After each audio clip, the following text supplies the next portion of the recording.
नगर निगम ने 8 दिसंबर 2025 को सभी ऑटो ई रिक्शा इत्यादि का रूट तय करने का फैसला लिया था। इस निर्णय के अनुसार नगर निगम ने सभी ऑटो ई रिक्शा के रजिस्ट्रेशन शुल्क 3000 वार्षिक निर्धारित किया था।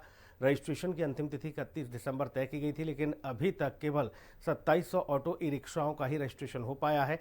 ऐसे में अब विवादास्पद स्थिति बनती जा रही है। और मैं प्रदेश अध्यक्ष हूँ रिक्शा टेम्पू ढकेल मजदूर ड्राइवरों का समिति का। मामला ये है कि सर इनके 3000 से ऊपर तो चालान कट गए हैं, जो कि पिछले 8-7 दिन से।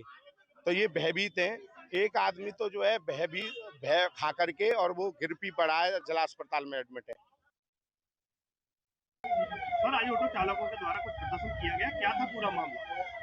नगर में यातायात व्यवस्था को सुचारू रूप से चलाने के लिए शीर्ष स्तर पर यह निर्णय लिया गया था कि जो भी शहर में जो ई रिक्शा या इस तरीके के वाहन चल रहे हैं, इनको एक व्यवस्था के अंतर्गत चैनलाइज किया जाए, जिसमें जो भी ई रिक्शे चालक हैं, इनको पंजीकरण कराने के लिए अनुरोध किया गया है कि सभी लोग अपने स्तर पे अपने अपने वाहनों का पंजीकरण करा लें।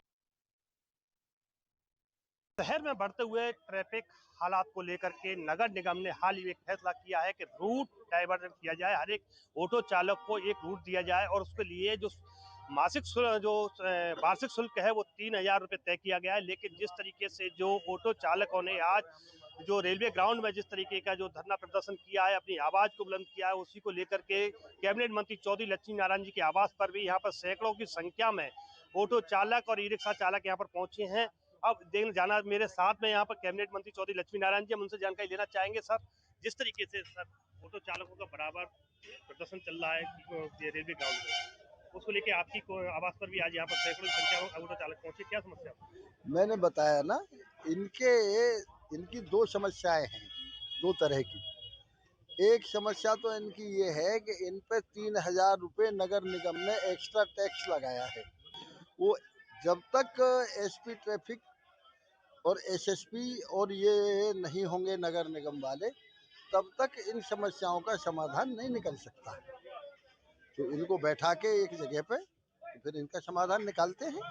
तो बिल्कुल देखिएगा, चौधरी लक्ष्मी नारायण जी ने बताया है कि संबंधित जो कि नगर आयुक्त हैं, सहायक नगर आयुक्त हैं, डीएम हैं, एसपी ट्रैफिक हैं, एसएसपी हैं, उनके साथ एक बैठक करेंगे और इस बैठक में जो 3000 रुपये का जो शुल्क एक बारसाना जो नगर निगम के द्वारा तय किया गया है, उसको लेकर के और जो अन्य जो चालान हैं उनको भी लेकर के उनसे बात करेंगे। और जहां तक अगर बात की जाती है तो ऑटो रिक्शा और ई रिक्शा और ऑटो चालकों के लिए, अन्य जो चालक हैं उन सभी के लिए कुछ राहत भरी जो व्यवस्था उनके अंदर की जाएगी। अब देखना ये होगा कि जिस तरीके से कई दिनों से बराबर जो वहाँ रेलवे ग्राउंड में जिस तरीके से एकत्रित ई रिक्शा और ऑटो चालक एकत्रित है, अब उनको कितनी राहत मिलती हुई नजर आती है। प्रवेश चतुर्वेदी, हिंदी खबर, मथुरा।